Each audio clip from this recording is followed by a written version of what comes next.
Joseph James Hartman. In this series, Janiece shares her journey through trauma, injury, illness, mental imbalance, addictions, suicide, self-harm, gender identity, battered by religion, and identity. Discover a world seldom seen or experienced by most people. Janiece takes us on a journey as she guides us through the desires, fears, failures, hopes, and victories she faced. Through her eyes, others can see how to face these challenges with hope, understanding, determination, and encouragement, no matter how devastating one's future looks. It truly is one of the greatest miraculous stories in our generation. For friends, families, churches, or groups that are reaching out to others, her story will provide necessary insight in how to help. For victims, they will find answers. If you haven't read her biography yet, you may want to get one as it goes more into detail about her life, as well as provides the documentation behind the story. Visit our website at sentenceofdeath.destinedforlife.com for more information. Thank you. In the emergency room, it just so happened to be, I love that again, so happened, that the orthopedic surgeon that was renowned, he even worked for the Spurs, San Antonio Spurs basketball team, as their orthopedic surgeon, or the one that did take care of them. And he took care of me.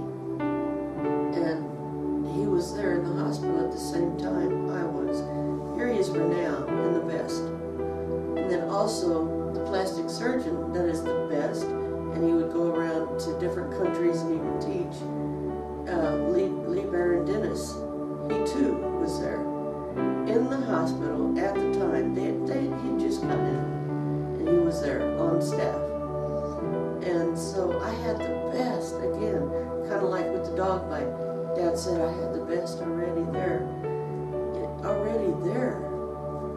You cannot see the hand of God. It's just the truth.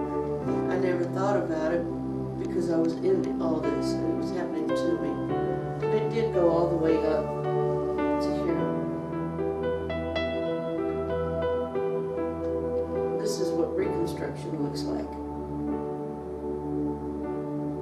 So I had numerous operations.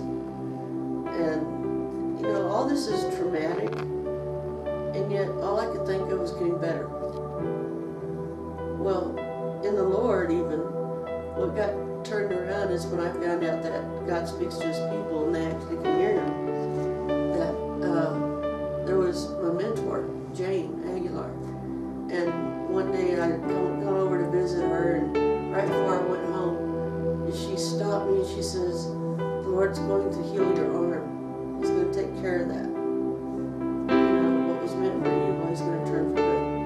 It's like, okay, that sounds just like you. Yeah. So anyhow, I'm holding out for that too. I haven't given up. I'm not letting go. I'm watching to see and expecting it too, because that is our Father's nature. And so there were a lot of things that, you know, like using these names as my own. And those were kind of like cursing myself. I didn't even know it. I was clueless. I didn't know anything about that. And because I believed the doctors back then, because, you know, they can diagnose, they got names for stuff that happens to us, that it must be so. And what you have, you stuck with. But because God actually stepped in and disrupted everything. You know, it was just really, it's like a window in time or a portal or something that He just reached in there and says, "You're mine," pulls me out. Then I didn't have to any longer believe those curses or those lies or any of those other things, and I got to break those off of myself. And so instead, what I did is I said, "Well, I'm sorry, will you please forgive me for believing the lie?" Because I bought it